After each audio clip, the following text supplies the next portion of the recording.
Hello everybody. Hello and a warm welcome to all of you. I hope आप लोग safely रह रहे हैं, अपनी सेहत का ध्यान रख रहे हैं और हो सके तो कभी-कभी पढ़ाई भी कर ले रहे हैं। तो हम लोग क्या करेंगे, हम लोग इस वीडियो में जुलाई मंथ का हम लोग साइंस रिपोर्टर देखने वाले हैं। तो जो भी सीरियस कैंडिडेट्स हैं, मैं उनसे एक्सपेक्ट करूंगा कि उन लोगों ने अपनी नोटबुक निकाल ली होगी और उनको जो भी कुछ इम्पोर्टेंट लगे वो नोट डाउन करेंगे। ठीक है, शुरुआत करेंगे हम लोग मोनोक्लोनल एंटीबॉडीज से। हेल्थ एंड सैनिटेशन के हम लोग शुरुआत में देखने वाले हैं, उसके अंदर हम लोग मोनोक्लोनल एंटीबॉडीज देखने वाले हैं। तो बेसिकली 3 वर्ड से बना है, एक तो मोनो है, एक क्लोनल है और एक एंटीबॉडी है। मोनो का मतलब होता है वन, क्लोनल जो एक जैसे जो होते हैं उनको हम लोग क्लोन बोलते हैं, और एंटीबॉडी कुछ ऐसे सेल्स हैं जो हमारे शरीर के अंदर तब प्रोड्यूस होते हैं जब कोई फॉरेन पार्टिकल, जिसको हम लोग एंटीजन बोलते हैं, वो जब शरीर के अंदर एंटर कर जाता है तो उसके अगेंस्ट बनता है क्या है, एंटीबॉडी बनता है। मोनोक्लोनल एंटीबॉडीज क्या है, एक तो ये इम्यून सेल हो गए, हम लोग को इम्यूनिटी प्रोवाइड करते हैं। ये काफी इफेक्टिव सेल्स हैं और बहुत ही स्पेसिफिक सेल्स होते हैं। ये काफी स्पेसिफिक डिजीजेस के अगेंस्ट हम लोग इसको यूज कर सकते हैं। जैसे कि एक तो हो गया सोरियासिस। सोरियासिस बेसिकली एक स्किन का डिसऑर्डर है। इसमें होता क्या है कि स्किन के ऊपर सेल्स का फॉर्मेशन होने लगता है, स्किन सेल्स का फॉर्मेशन होने लगता है, जिसको हम लोग सोरियासिस बोलते हैं। फिर कैंसर के अगेंस्ट भी हम लोग इसको यूज करेंगे, और हम लोग ऑटो इम्यून डिसऑर्डर के अगेंस्ट भी हम लोग इसको यूज करते हैं। ऑटो इम्यून डिसऑर्डर क्या होता है, हमारा जो शरीर का इम्यूनिटी है वो खुद के अगेंस्ट जब काम करने लगता है, खुद के शरीर के अगेंस्ट इम्यून हो जाता है, तो उसको हम लोग ऑटो इम्यून डिसऑर्डर बोलते हैं। मोनोक्लोनल एंटीबॉडीज सरफेस जो एंटीजन है उसके अगेंस्ट हम लोग इसको काम करता है। इस वजह से क्या होता है कि सेल्स के अंदर ये एंटर नहीं करते हैं। तो अगर इसको हम लोग को सेल के अंदर एंटर कराना है तो उसके लिए वायरस लाइक पार्टिकल्स की जरूरत पड़ती है। अब ये वायरस लाइक क्यों है, क्योंकि ये बस स्ट्रक्चरली वायरस के जैसे होते हैं, ना कि जेनेटिकली। इस वजह से ये नॉन इन्फेक्शियस होते हैं। ठीक है, इस चीज का आप लोग ध्यान में रखेंगे। इसके बाद IISc जो कि बेंगलोर में है, इसने क्या किया है, recently plant virus like particles के ऊपर काम किया है। तो बेसिकली उन्होंने पेपर वेन बाइंडिंग वायरस है, इसके ऊपर काम किया था। तो उन्होंने दो चीजों को ध्यान में रखा। एक तो रॉड शेप्ड, क्योंकि रॉड शेप्ड है तो इस वजह से इनका एस्पेक्ट रेशियो बढ़ गया। और दूसरा चीज फ्लोरेसेंट है, तो हम लोग इसकी डिलीवरी को ट्रैक कर सकते हैं। ठीक है। तो अब हम लोग देखते हैं कि इसको हम लोग प्रोड्यूस कैसे करते हैं। तो बेसिकली हम क्या होता है कि जो एंटीजन है उसको जब माउस के अंदर हम लोग इम्पिंच करते हैं तो बी सेल्स का फॉर्मेशन होता है। इन बी सेल्स को माइलोमा सेल्स के साथ मिला के हाइब्रिडोमा बनाया जाता है, जो कि फाइनली मोनोक्लोनल एंटीबॉडीज प्रोड्यूस करते हैं। तो ये तो बेसिक बात हो गई। तो एंटीजन को जब हम लोग माउस के अंदर डालते हैं तो क्या करता है, वो ट्रिगर करता है हमारे इसका माउस का इम्यून रिस्पॉन्स को। ठीक है। फिर ये बी सेल्स बनाता है। बी सेल्स क्या है, B cells basically mature into plasma cells. ये प्लाज्मा सेल्स बनाता है जो कि फाइनली एंटीबॉडीज प्रोड्यूस करता है। और माइलोमा सेल्स क्या है, myeloma sales basically abnormal plasma cells होते हैं। ये एबनॉर्मल इसलिए है क्योंकि ये बहुत ज्यादा एंटीबॉडी बनाने लगते हैं। तो बोन मैरो के अंदर क्या होता है, बहुत ज्यादा एंटीबॉडी का बिल्डअप हो जाता है, तो और इस वजह से बाकी सेल्स का फॉर्मेशन नहीं होता है। तो बाकी सेल्स जब बनते नहीं है तो इस वजह से इश्यूज क्रिएट हो जाते हैं। तो इस तरह ये एबनॉर्मल रहता है। ठीक है। ये बनाता है क्या है, हाइब्रिडोमा, और हाइब्रिडोमा से बनते हैं फिर मोनोक्लोनल एंटीबॉडीज। ये जो आप देख रहे हैं ये एंटीबॉडी का स्ट्रक्चर है। बेसिकली इसमें दो हेवी चेन होते हैं और दो लाइट चेन होते हैं। ये कुछ सल्फर और डिफरेंट टाइप के बॉन्ड से ये कनेक्टेड होते हैं। ठीक है, अगले टॉपिक पर चलते हैं जो कि है कोरोना रिलेटेड है। तो सबसे पहले इस मास्क को देखिए। इस मास्क का नाम दिया गया है कवच। कवच ये बेसिकली अफोर्डेबल और इफेक्टिव फेस मास्क है। इसको IIT दिल्ली का स्टार्टअप है जिसका ईटेक्स नाम है। तो ईटेक्स ने कवच को बनाया है। ये ASTM स्टैंडर्ड्स को फॉलो करता है। इसके बाद डॉक्टर डॉग्स के बारे में देखते हैं। ये जो प्यारे प्यारे कुत्ते दिख रहे हैं ये डॉक्टर डॉग्स हैं। ये बेसिकली मेडिकल डिटेक्शन डॉग्स हैं। अब किस टाइप के हम लोग डिजीजेस का हम लोग डिटेक्शन करते हैं, तो जैसे कि ब्रेस्ट लंग कैंसर हो गया, मलेरिया हो गया, फिर हाइपोग्लाइसेमिया हो गया। हाइपोग्लाइसेमिया क्या होता है, लो शुगर वाला जो कंडीशन होता है उसको हम लोग हाइपोग्लाइसीमिया बोलते हैं। जो वर्ड हाइपो इसका मतलब है लो, अगर ये हाइपर होता तो हाइपर का मतलब होता है हाई, ठीक है। फिर इसको पार्किंसन डिजीज के अगेंस्ट भी हम लोग यूज कर सकते हैं। पार्किंसन डिजीज बेसिकली एक न्यूरल डिसऑर्डर है जिसमें क्या होता है कि हमारे जो बॉडी का मूवमेंट है उसको वो अफेक्ट हो जाता है, ठीक है। इसके अलावा डॉक्टर जो है डॉक्टर डॉग्स जो है इसको हम लोग कोविड के अगेंस्ट भी हम लोग यूज करेंगे, इसलिए इसको कोविड डॉग्स का भी नाम दिया गया है। अगले टॉपिक और बढ़ते हैं जो कि है कोविड टोज।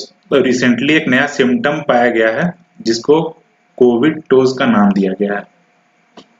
जो इसमें बेसिकली क्या होता है, चिल ब्लेन लाइक लेजन्स जो है बनते हैं। लेजन क्या, हम लोग घाव को लेजन बोलते हैं, ठीक है। तो ये इची हो सकता है यानी खुजली होती है, या फिर पेनफुल या दर्दनाक हो सकता है। चिल ब्लेन लाइक क्या होता है, ठंड में जब शरीर कभी कभी लाल जो पड़ जाता है ना उसको हम लोग चिल ब्लेन बोलते हैं। चिल ठंड से आया है, ठीक है। तो हम लोग ये भी देख लेते हैं कि 5 टाइप के डर्मेटोलॉजिकल मैनिफेस्टेशन होते हैं। तो पहला तो हमने देख लिया चिल ब्लेन लाइक लेजन, जो देखिए इस तरह का होता है, ये कोविड डोज का ये सिम्टम भी है। फिर दूसरा, ये इस तरह के छोटे छोटे ब्लिस्टर्स बन जाते हैं, जो स्मॉल ब्लिस्टर हो गए, फोड़ा फुंसी जो होता है। फिर एक नेटल रैश होता है जो कि पिंक या व्हाइट कलर का होता है, जो इस तरह का है, देखिए यहाँ पे नेटल। एक और हमने देखा था हिमालयन नेटल करके देखा था एक इन्वायरमेंट वाली वीडियो में, तो वहां से भी आप इसको रेफर कर सकते हैं कि नेटल क्या होता है, ठीक है, हिमालयन नेटल। तो तीसरा टाइप का मैनिफेस्टेशन नेटल रैश हो गया। फिर मैक्यूलोपैप्यूल्स होते हैं, वो इस तरह के होते हैं। और लिवेडो या जिसको नेक्रोसिस भी बोलते हैं, वो इस तरह का देखिए है। यहाँ बेसिकली क्या होता है, शरीर गलने लगता है, जो कोई भी अंग है उसका गलने लगता है। तो ये 5 टाइप के मैनिफेस्टेशन हो गए हमारे डर्मेटोलॉजिकल, ठीक है। हम कोविड के बाकी अपडेट्स को भी देख लेते हैं। तो सबसे पहले तो एक डायग्नोस्टिक किट बनाई गई है, आरटी लैम्प इसका नाम दिया गया है। ये इसका फुल फॉर्म क्या है, reverse transcriptase loop mediated isothermal amplification. Reverse transcriptase एक एंजाइम है, इसको बायोटेक्नोलॉजी में यूज किया जाता है। तो इसी के बेसिस पे इस डायग्नोस्टिक किट का डेवलपमेंट हुआ है। फिर एक सैनिटाइजर बनाया गया है, हैंड सैनिटाइजर, जो जिसका नाम है पाम सेफ। ये देखिए कुछ इस तरह का है। फिर स्वस्थ वायु एक वेंटिलेटर बनाया गया है, जिसको बाईपैप वेंटिलेटर भी बोलते हैं। By level positive airway pressure system इसका फुल फॉर्म है। तो ये देखिए इस तरह का कुछ वेंटिलेटर है जो कि पेशेंट को एड कर रहा है रेस्पिरेशन में। फिर एक ड्रग हैकेथॉन ऑर्गेनाइज कराया गया है CSIR और AICTE का कोलेबोरेशन से। AICTE क्या, all India council for technical education.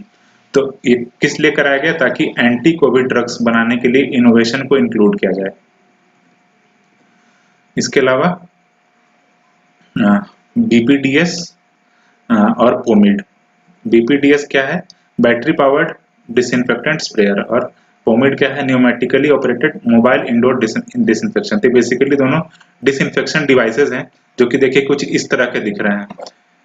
इसको हॉस्पिटल के अंदर या कहीं भी इसको यूज करके स्प्रे करके डिसइंफेक्ट किया जा सकता है। तो कोविड के अगेंस्ट इसको हम लोग यूज करने वाले हैं। और एक फेस मास्क बनाया गया था, उसको रिसेंटली सिट्रा का सर्टिफिकेशन मिला। सिट्रा क्या है, south India textile research association. तो इसका सर्टिफिकेशन मिला, तो काफी सिग्निफिकेंट हो जाता है। इसके बाद एक और आप लोग न्यूज में टर्म देखते होंगे, प्लाज्मा थेरेपी। तो प्लाज्मा थेरेपी बेसिकली क्या है, जो कोविड-19 पेशेंट्स होते हैं जो रिकवर कर चुके हैं, तो उनके अंदर से हम लोग ब्लड ले लेते हैं और उसको हम लोग कोरोना पेशेंट को देते हैं ताकि उन लोग हील कर पाएं। ऐसा क्यों करते हैं कि जो भी कोविड-19 पेशेंट है तो उसके अंदर कुछ एंटीबॉडीज बनेंगी, तो वो उस ब्लड के अंदर रहेंगी, और वो जब हम लोग कोरोना पेशेंट को देंगे तो वो कोविड के अगेंस्ट वो एक्ट कर पाएंगे, तो और वो जल्दी ठीक हो पाएंगे, ठीक है। दिल्ली में रिसेंटली इंडिया का पहला प्लाज्मा बैंक बनाया गया है। और जो प्लाज्मा थेरेपी है, हालांकि आप लोग रिसेंटली न्यूज में देख रहे हैं, लेकिन बहुत पहले से ये यूज होता रहा है। जैसे 19th सेंचुरी में इसका यूज किया जाता था डिप्थेरिया के अगेंस्ट, ठीक है। अब क्योंकि हम लोग कोरोना वायरस के बारे में देख रहे हैं, तो और ये क्योंकि international year of plant health है, तो हम लोग इसको प्लांट वायरस को भी हम लोग देख लेते हैं। International year of plant health 2020 किसने डिक्लेयर किया है? यूनाइटेड नेशन जनरल असेंबली ने डिक्लेयर किया है।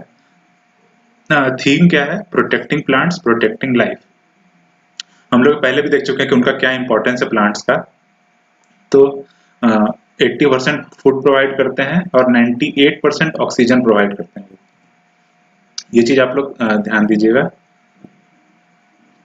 इसके अलावा जो एग्री प्रोडक्ट्स में ट्रेड होता है पर ईयर, वो बहुत ही ज्यादा 1.7 ट्रिलियन डॉलर्स में इसका ट्रेड वैल्यू है।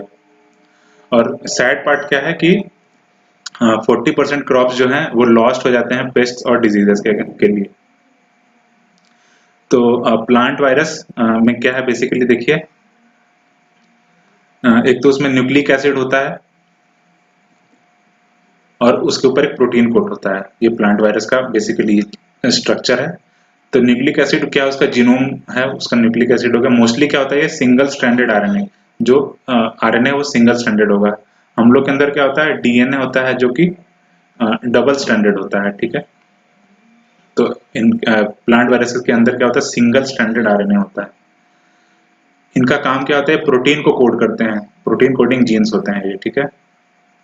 इसके अलावा सैटेलाइट डीएनए और आरएनए भी होता है इसके अंदर, जो कि क्या करता है, इसको वायरलेंस प्रोवाइड करता है और इसको अडेप्ट करने में भी हेल्प करता है। तो ये दो चीज इंपॉर्टेंट है। अब ऐसा नहीं देखा गया है कि कोई रिसेप्टर्स के अगेंस्ट ये काम करता है, तो रिसेप्टर एविडेंस हम लोगों को नहीं मिला है।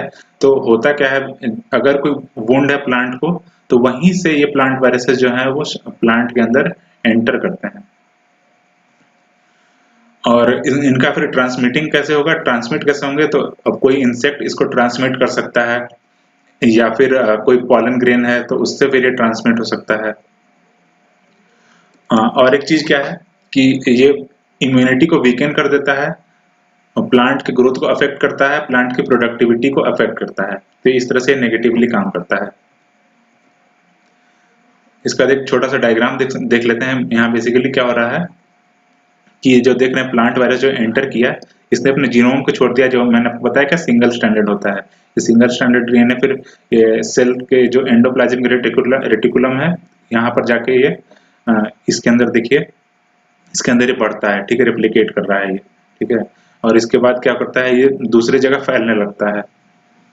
फैल के फिर ये सेल के अंदर एंटर किया, और ये देखिए जो फ्लोएम है और जो जाइलम है प्लांट के अंदर, जो पानी और न्यूट्रिएंट्स को और फूड को कंडक्ट करने में हेल्प करते हैं, तो वहां के थ्रू ये ट्रांसमिट हो जाता है पूरे प्लांट के अंदर। तो इस तरह से ये प्लांट वायरस जो है वो काम करते हैं। तो अब हम लोग वायरस को टैकल कैसे करेंगे वो देखते हैं। तो एक तो होस्ट का खुद का कुछ डिफेंस है, जिसको आरएनए साइलेंसिंग वो बोलते हैं हम लोग, क्योंकि आरएनए उनके अंदर है, तो उसको अगर साइलेंट कर देंगे तो वो काम नहीं कर पाएगा। तो प्लांट इस तरह से पहले टैकल करता था उनको, लेकिन वायरस ने भी क्या कर लिया है, अडेप्ट कर लिया है। तो वो क्या करते हैं, वो सप्रेसर उन लोग बना लेते हैं जो कि आरएनए साइलेंसिंग को सप्रेस कर देते हैं। तो इस तरह से वो भी अडेप्ट कर रहे हैं। तो आप देख रहे हैं कैसे इवोल्यूशन भी हो रहा है। फार्मर्स एक तरीका अपनाते हैं कि वो या तो अफेक्टेड प्लांट को रिमूव कर दें ताकि ट्रांसमिट ना हो पाए दूसरे प्लांट्स में, या फिर हम लोग इंसेक्टिसाइड का यूज करते हैं इस तरह से। फिर ट्रांसजेनिक प्लांट्स बनाए जा रहे हैं जो कि वायरस के अगेंस्ट इफेक्टिव हैं। जीन साइलेंसिंग एक नया टेक्नोलॉजी आया है। इसमें बेसिकली क्या होता है, आरएनए इंटरफेरेंस को यूज किया जाता है, और एक क्रिस्पर कैसनाइन टेक्नोलॉजी है, इसको भी यूज किया जाता है। ये भी एक जेनेटिक टेक्नोलॉजी है। इस चीज का आप लोग जरूर ध्यान रखेंगे, इसका बहुत ही ज्यादा आजकल पॉपुलैरिटी हो गया है। फिर डीएस आरएनए स्प्रे को भी यूज किया जा रहा है। डीएस आरएनए क्या है, वायरल सीक्वेंस कुछ होगा इसके अंदर, तो उसको यूज करके हम लोग स्प्रे करते हैं ताकि वायरल इन्फेक्शन खत्म हो जाए। प्लांट वायरस हम लोग के अंदर कैसे एंटर करता है, हाँ, कुछ जो फूड हम लोग खाते हैं जो वायरस इन्फेक्टेड हो, तो उस तरह हम लोग जो क्या है प्लांट वायरस से अफेक्टेड हो जाते हैं। और हालांकि जो मान लीजिए कि प्लांट वायरस एंटर भी कर गया और ऐसा कुछ कंफर्म पाया नहीं गया कि वो हम लोग को कुछ डिजीज कॉज करता है, तो अगर हम लोग के अंदर मान लीजिए कुछ इलनेस सिम्टम भी है, तो उनका कुछ प्लांट वायरस से कोरिलेशन नहीं पाया गया, ठीक है। तो अभी हम लोग श्योर नहीं है कि प्लांट वायरस हम लोग को अफेक्ट करता है कि नहीं करता है। इसके बाद अब कुछ वायरल एटियोलॉजी के रेयर जोनोसिस देखते हैं। जूनोटिक डिजीज क्या होता है? जब जो एनिमल्स हैं उससे हम लोग के अंदर ट्रांसमिट हो जाता है, तो उसको हम लोग क्या बोलते हैं? जूनोटिक डिजीज बोलते हैं। अच्छा, एटियोलॉजी का मतलब क्या होता है? कोई भी डिजीज का कोई कॉज हम लोग अगर पता करते हैं तो उसको हम लोग एटियोलॉजी बोलते हैं। एक इंटरेस्टिंग टर्म है, इसको आप लोग ध्यान में रख सकते हैं। इमर्जिंग इन्फेक्शियस डिजीजेज जो हैं बेसिकली उसमें 75% जो हैं वो जूनोटिक डिजीजेज हैं। तो इसको सैड भी हम लोग बोल सकते हैं। कुछ एग्जांपल्स हैं, हाँ, इसको जिसको थोड़ा याद करना मुश्किल है, लेकिन आप लोग एक बार सुन लीजिए तो हो सकता है आप लोग के ध्यान में रहे। एक तो फुट एंड माउथ डिजीज, ठीक है, ये तो इंपॉर्टेंट है, इसको आप लोग ध्यान में रखिएगा ही। फिर है new castle disease, zoonotic orthopox viruses, जिसका एग्जांपल है buffalo pox virus, camel pox virus और मंकी पॉक्स वायरस। इसके अलावा कुछ जूनोटिक पैरापॉक्स वायरसेस हैं, जैसे कि ऑर्फ वायरस, स्यूडोकोकॉक्स वायरस, ठीक है। फिर वेसिकुलर स्टोमेटाइटिस, मकाकिन हर्पिस वायरस, मैकाकिन ये मकाक जो बंदर है होता है उसके नाम से यह आया है। फिर Borna disease virus, Semliki forest virus. I know इसको याद करना बड़ा मुश्किल है, लेकिन आप लोग एक बार ऐसे देख लीजिए, हो सकता है आपको ध्यान में आ जाए।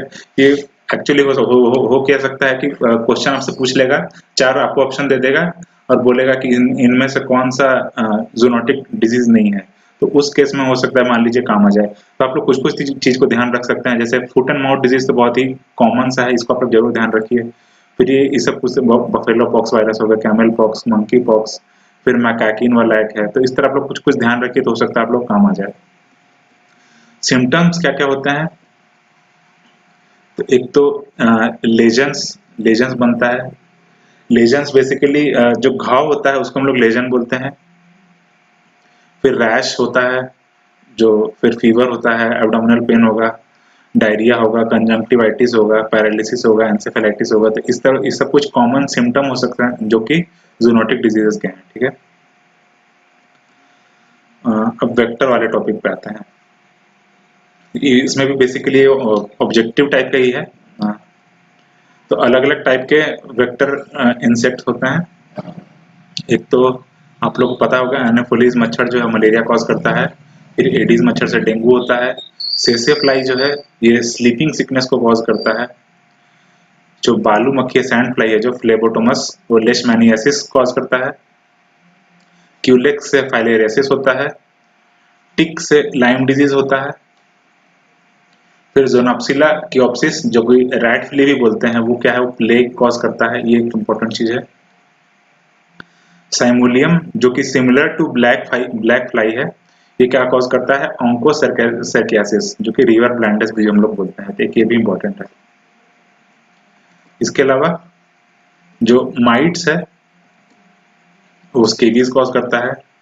क्यूलिक्वाइडिस है वो रूमिनेंट जो है, जैसे वो कुछ गाय हो गया, शीप हो गया, तो उसके अंदर ये ब्लू टंग डिजीज कॉज करता है। फिर हॉर्स फ्लाई जो है वो लोआ फाइलेरियासिस कॉज करता है। और किसिंग बग्स जो हैं जिनका साइंटिफिक नेम ट्राइटोमा है, ये चैगैस डिजीज कॉज करते हैं। ये सब आप लोग 2-3 बार अगर देखेंगे तो आप लोग के ध्यान में आ जाएगा, माइंड में आ जाएगा ये। और ये भी ऑब्जेक्टिव में पूछा जा सकता है या फिर मैच द फॉलोइंग करके पूछा जा सकता है। तो आई गेस बाकी चीजों को अगले वीडियो में देखेंगे। इस वीडियो के लिए इतना सफिशियंट है, तो आप लोग को हेल्प कुछ ना कुछ मिला ही होगा।